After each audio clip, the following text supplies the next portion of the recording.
Hi, everyone. I'm Ross John Fortuna. Welcome to today's GovFocus. Now, implementing zero trust frameworks allow agencies to create a stronger and a more consistent security framework. Successful implementation, however, requires a big cultural and systemic shift. So, today we're going to talk about how agencies and industry are securing data, building resiliency, and training the workforce to bring forward zero trust implementation. To talk about all of this, I'm joined by Christopher Pym, Zero Trust Portfolio Manager at DISA, and Michael Epley, Chief Architect and Security Strategist Public Sector at Red Hat. Gentlemen, welcome. Thank you. Thank you. Chris, I'd like to begin with you. How do you tackle the challenges of different environments throughout DoD while implementing zero trust? So zero trust is applied in different ways dependent on different environments, but there's some common threads that run throughout the outcomes that you're looking for from a zero trust standpoint. Some examples of those are things like identity or ICAM, which is a big portion of what zero trust is as far as knowing who's accessing your network, your data, and your resources, right? So ICAM or identity is a common thread that runs throughout zero trust. Another place where that applies is a place like security and event management or CSSP or SOC ops, right? Like that's another place that is a place where we're doing work, but maybe we've enhanced that work and enhanced that data to make it more readable and more usable from a defense standpoint, which Zero Trust has an emphasis on. But those are things that are applicable to every environment, right? Like whether it's an endpoint, a network, or an application infrastructure in the cloud or on premise. But you do have to tackle things a little bit differently from a micro-segmentation standpoint. As far as how you segment one application or one piece of an application from another piece of an application, or how you handle identity or privileged access management. All components of zero trust that are going to be required in any environment, but applied a little bit differently from an integration standpoint.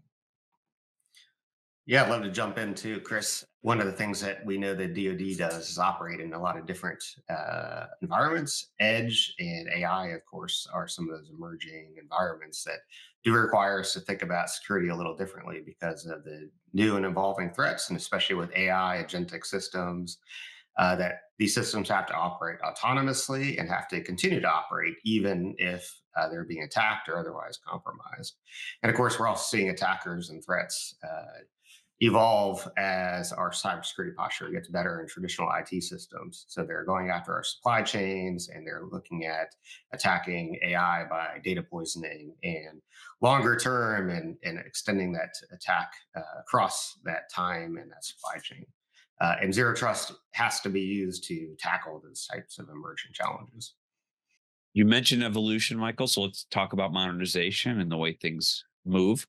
Zero trust often gets pulled into those conversations, specifically around modernizing legacy systems. So, how do you balance that modernization and the legacy systems in this journey towards zero trust? Yeah, absolutely. And legacy systems are definitely a drag on modernization. We have a lot of efforts within the federal government to modernize those systems. And the real challenge is that these legacy systems were designed with a traditional and a reactive security model in mind. And they rely on things like Security Operations Center or SOC to respond to threats as they expose or be emerged. Uh, and they were not designed for the types of access controls that zero trust demands. So, for example, RBAC, and RBAC is a traditional access control mechanism. We're also looking at like identities, which are asserted rather than verifiable. And so, Chris mentioned in his last comments things like identity management being so critical, but a critical part of the transition to a zero trust and that modernization is switching to multi-factor authentication, what we would call verifiable credentials rather than verified credentials, something that a third party can use and independently verify the authenticity of those credentials and that identity. And then these modernization efforts also need to account for the fact that many of the goals of zero trust are driven by, in traditional parlance, the need to know for our systems. But the automation, the policy expression that would drive a zero trust integration were often in legacy systems lacking and not fully developed or automatable. So we can't make real time or fine grained decisions about access control based on those policies because they weren't built into our systems, and the dynamic policy is necessary based on context information were never built in. So, in order to challenge that and to balance that, we need to really one replace some of those legacy systems, but also adapt some of those legacy systems. And so, we're seeing a lot of our industry partners develop techniques to interpose policy engines and specialized policy enforcement points across different domains, network, devices that allow us richer policy expressions. And we're doing this through agents. We're doing this through, say, virtualization techniques or abstraction techniques for infrastructure. Things like ZTNA or SASE are great examples of how we can do that. And those virtualization techniques and abstraction techniques also let us do things like build microsegmentation or other zero trust controls and approaches into those legacy systems. So just to build on that, Michael, I wanted to take a piece you said and kind of reinforce the point that I don't think we're starting from ground zero here. At least we're not in the DoD, right? Like I think that to your point, there's modernization required, there's automation and orchestration required that adds to it. But I think your example around identity and multi-factor authentication is a good one, right? But the DoD we know has been using, a common access card for 20 years or so, right? And that reinforces the identity behind the ICAM program, for example, right? But all of the pieces you mentioned from a network access standpoint really is the focus of what Thunderdome was, right? And I think it's a great example of using what you have and then building on top of that. Like the gap that we saw at DISA and the Department of Defense was around exactly what you said, zero trust network access. So we introduced a SASE, we introduced a policy enforcement point on the network and the endpoint, right? Those were we had an identity system, we had an identity program, and we had PKI. But without conditional access and leveraging that identity to make decisions to access data, are you really getting the zero trust outcome you're looking for? So really right in line with what you're saying, Michael, but like I love the fact that you brought up ZTNA because really over the last 2 years, that's the lion's share of what this has been doing for itself and the Department of Defense. Over. I want to talk about, you just mentioned getting the zero trust outcome that you're looking for, because I know there is this conversation around planning and implementation.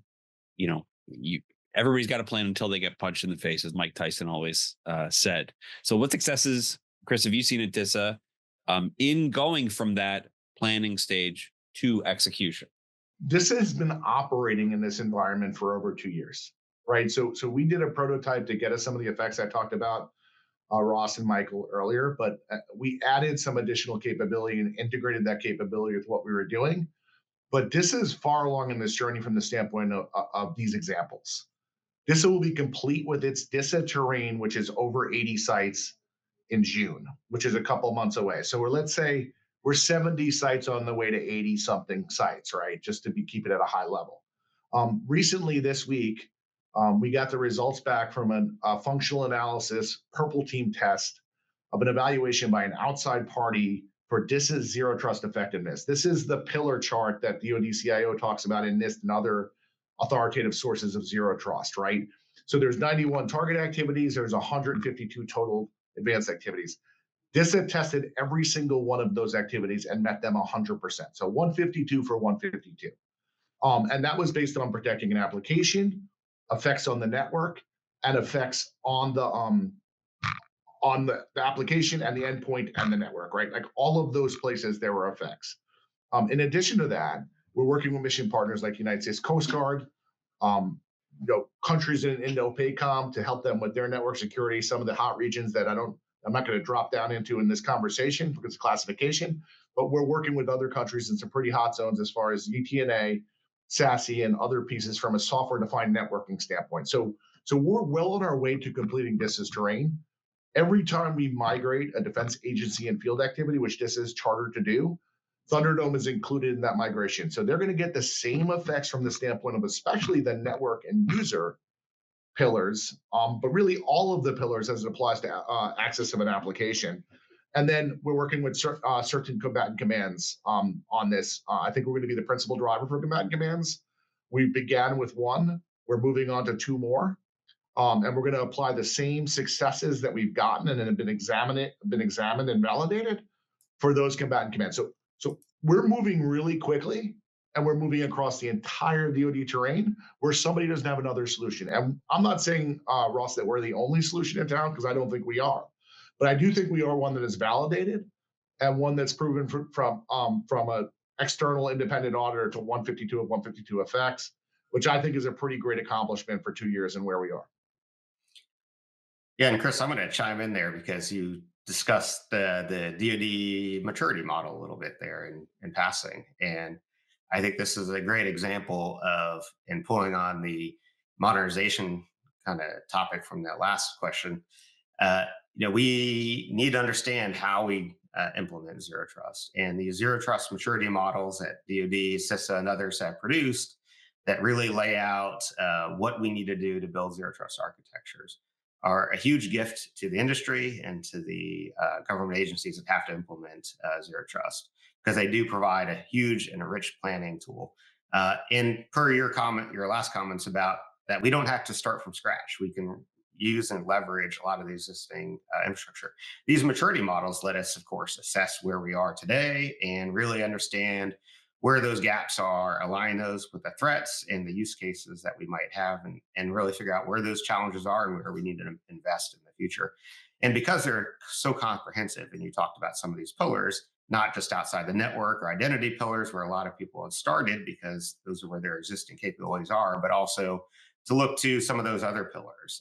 Application and workload is another one, as well as how and those cross-cutting capabilities, governance, and I mentioned business processes and understanding those, and how important those are to build those cross-cutting capabilities as a starting point and as a means to leverage those capabilities across other pillars that you are maybe less mature in. And so these planning tools are a huge resource that we can and should leverage for that purpose. And the other thing on the planning side is, of course, going back to the legacy comments, we have a lot of existing capabilities right now, but again, the industry is responding to these requirements around zero trust and building new capabilities for modernizing systems. We're building new and different approaches. Cloud, of course, is a big one. I mentioned AI earlier. And we're going to have to continuously look to and update those maturity models and assessments as we introduce new technologies, as industry develops new capabilities, as services like Thunderdome and DISA provide enterprise services that provide things like ZTNA or SASE, or update their credentialing systems as appropriate. So all these things can help us, but we need to continuously replan, continuously reassess, and continuously update our targets accordingly. Well, part of all this planning and stuff, and I know you both work with this a lot. You need data standards. You need to make sure that data is workable, interoperable. So, Chris, I'll start with you, but I want to hear both your perspective, of course. How do you tackle these challenges of disparate data forms, uh, data that's not as up to standard as you need, and getting them all to work together in this environment? Yeah, so I think it's part policy and part technology, Ross, from my perspective, right? And probably part other things as well, but we'll start there. So you have to have policies as far as standards and dictionaries as far as what data and fields you're looking for. And then you have to have some, for lack of a better word, middleware that translates data from disparate systems into a single format where that makes sense, right? But there's some places where that's never going to make sense. And I'll give you an example. Um, Email data is going to be looked at completely differently from a PII standpoint or any other standpoint than NetFlow data, for example, right? Like it's an entirely different format, it's an entirely different use case, and you're looking for maybe some different things in that space. You're looking to standardize in different ways in that space, right? So we have done some work from the standpoint of educating our workforce on what it is we're looking for. We've also put subject matter experts, data stewards in the places where we have systems that retain data, and our CDO is trying to put some level of rigor behind how we want to save, utilize, and translate data into a place where we can use it.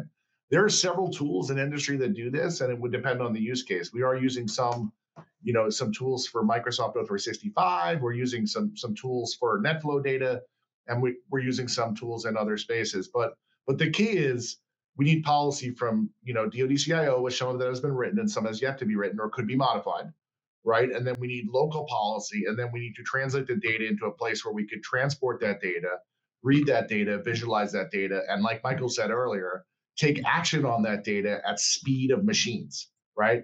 Through an automated and orchestrated response, right? Like, so that's the key.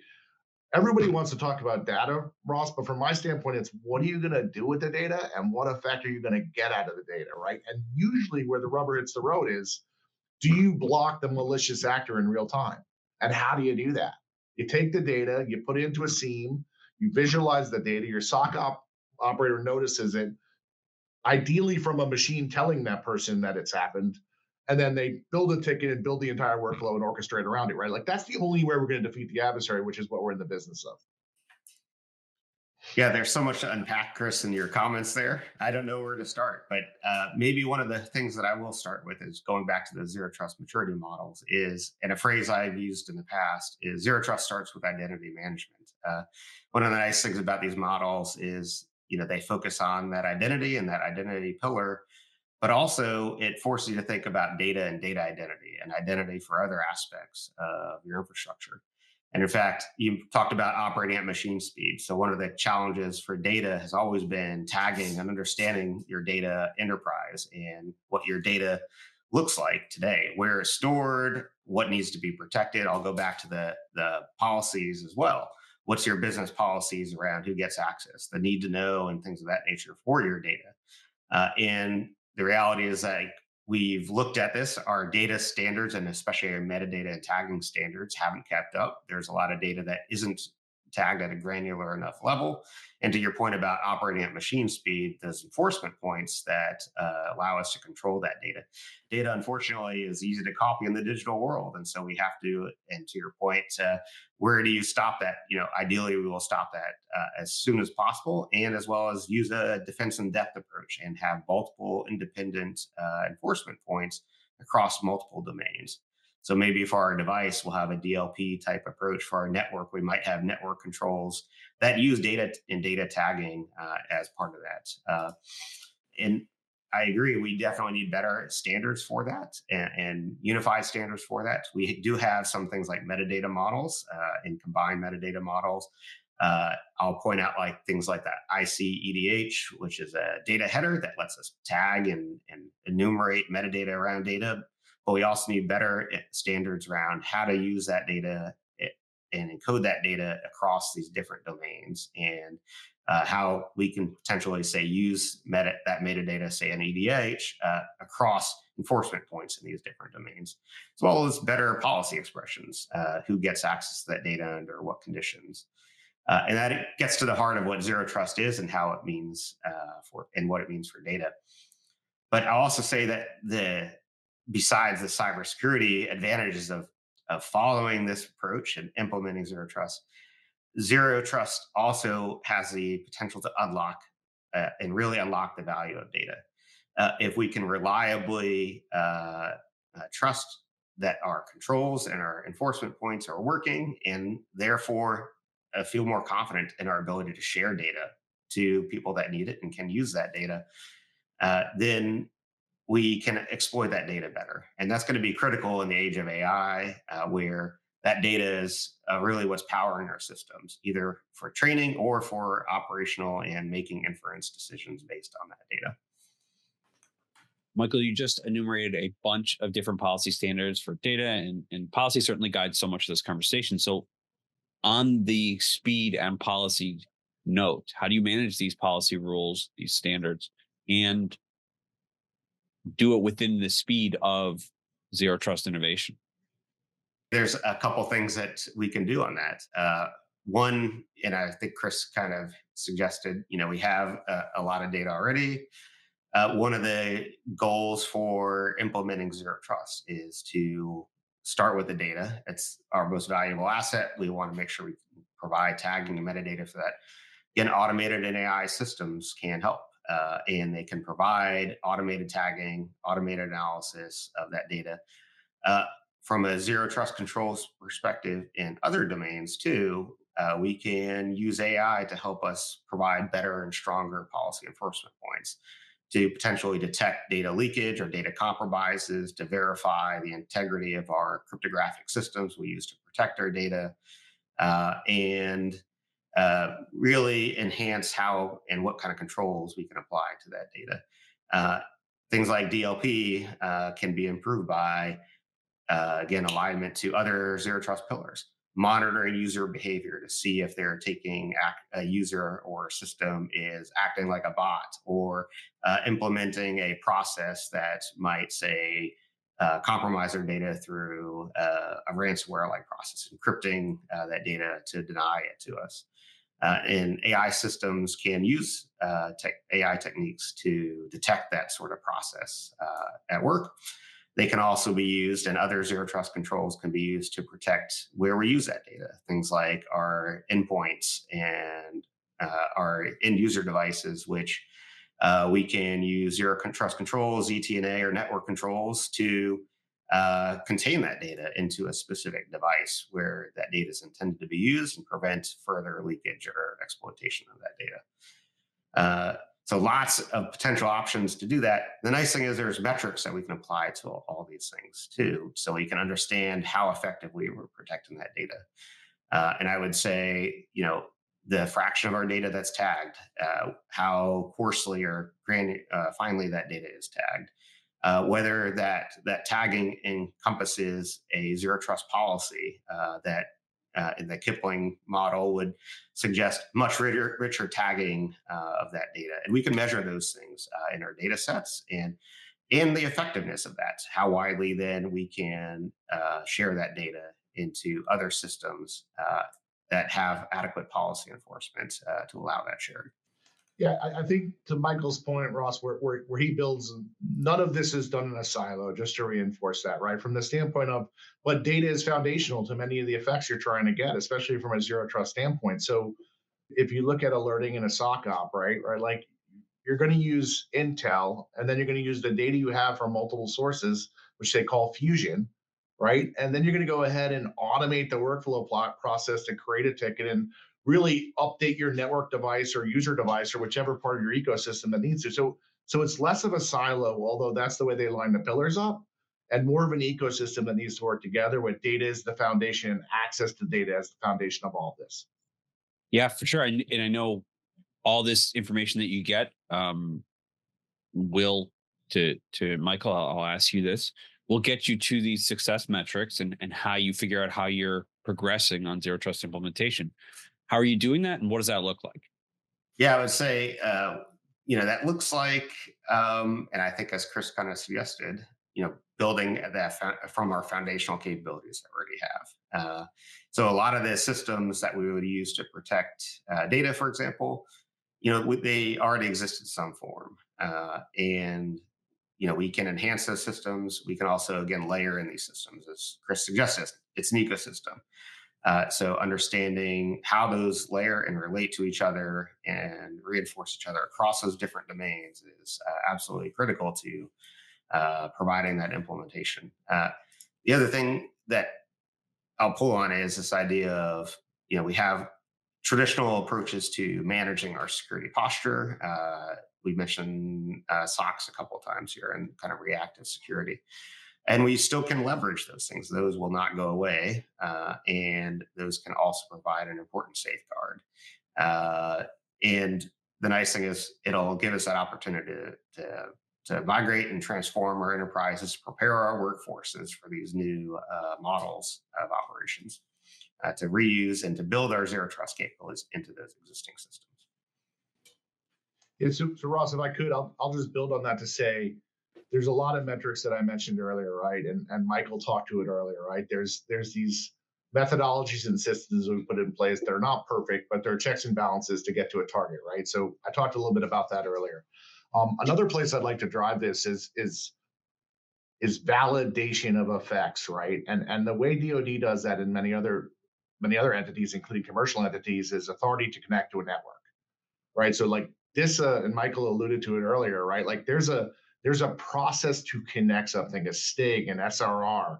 Accreditation decisions are made by risk managers to connect your system. What I'd like to see happen when I'm pushing DISA to make happen is how do we include the zero trust outcomes and effects we need in that decision for that authorizing official to connect something to the network in the first place?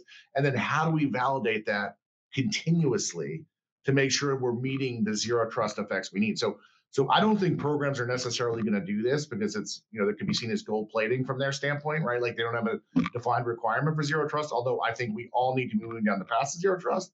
I think without a validation mechanism, which I'm working with the risk official here at DISA and DoD CIO as well, to say, hey, how do we include this overlay? How do we include these effects we're looking for in the decision to connect something to the network? And then how do we validate it theoretically daily, but at a minimum during each authorization decision? So I think that's the way we get there. Continuous monitoring, continuous validation, and zero trust needs to be a part of that. And that's a process that's happening already and has been happening for many years. Yeah, and I'm going to pile on that as well and say, the DoD CIO office, since you mentioned it, recently did a decomposition of the zero trust model into the more classical NIST 853 security controls and alignment there. And I'll pull on my comment too, which is, we have an existing system for doing accreditations, for system validation, for that continuous ATO operations, and uh, by doing that mapping, we're able to integrate these zero trust controls into something that's validatable, measurable, that pulls in that into our existing processes for these systems. And we need to continue that and build that out into as again zero trust continues to mature and we enter more of these uh, specific domains, edge or AI systems. Yeah, as it sort of evolves, I know this whole conversation is about security and as Chris mentioned, keeping adversaries at bay. So before I let you both go, how are agencies balancing security and agility within the zero trust implementation to build to buttress that security? Chris, I'd like let's ask figure out your thoughts first. Right. So we've had struggles in the past in DoD and other parts of the federal government from the standpoint of balancing usability with security. Right.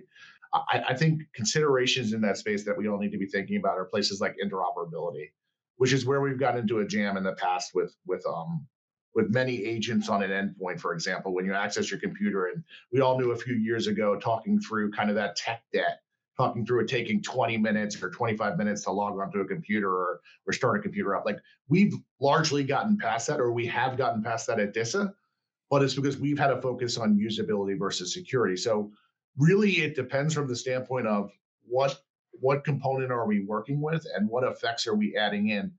Much of the ecosystem of the Department of Defense are consuming services maybe from different places and maybe from different commercial off-the-shelf software, right? So when I think about commercial off-the-shelf software, it's very important that things are interoperable. Same with data, right? So if we don't get those things correct, if we don't get those balances correct, then you're going to have a usability problem. And along with that usability problem, if we don't get the systems to work together from an ecosystem standpoint, you're going to have security vulnerabilities.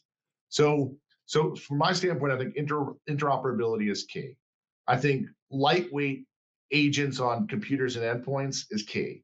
I think necessary security without overkill and balancing usability and cybersecurity is key. So I think we're doing a great job of that in DoD, but I don't think we should lose focus on that. I think it's something we need to continue to balance from that standpoint.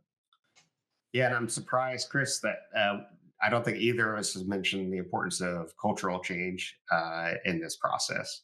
And you use the term usability a couple of times there, and part of what will make zero trust acceptable is one, that culture change. Right, it's going to be making sure that people understand the importance of zero trust. Places where traditional cybersecurity fails us or isn't as robust as we would like in the face of new threats and challenges, like supply chain, for example, or actors that say use the interconnectedness of systems rather than attacking a single system.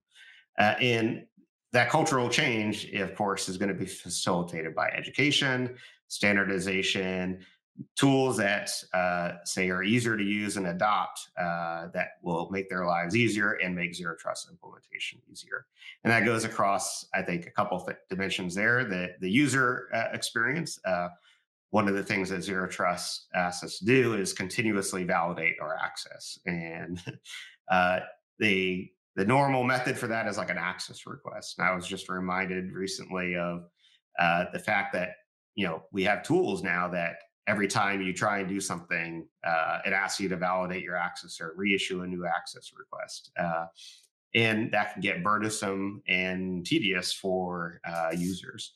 And the same thing for systems, right? If we're asking our system integrators or systems every time they need to interact, that they need to interact with an agent or interpose an agent uh, or refactor, say, a standard to implement a particular policy, all that adds burdens to our system development. And standardization and providing data standards for policy standards and things like that can all help alleviate some of that burden and tedious integration work. As well as, to your point, the better we can do that, the less risk that we're going to have that risks and faults are going to slip through those cracks, right? Standards will allow us to express a policy, for example, on one side and have an enforcement point implement that policy correctly and accurately and with the intended effects. Michael, just to build one thing on that, that's where I feel really fortunate because I think DISA has a distinct advantage. IT is what DISA does, right? So cybersecurity is 100% what DISA has been doing since I've been with DISA for over 15 years, right? So the workforce at DISA, although we are always working to improve culture, this is not new to 99% of the workforce at DISA. So to me, that's a reason to leverage the capabilities that we're offering because this is what we do. And from a cybersecurity and zero trust standpoint, I think it dovetails nicely right into where we're trying to go. Yeah, and ultimately that's what we're hopefully getting toward. That does bring us to the end of our program, and I really thank you both for joining me today. We really got into the depths of zero trust and cybersecurity and everything, and I certainly learned a lot. So again, Chris, Michael, thank you so much for doing this. Thank you. Thank you.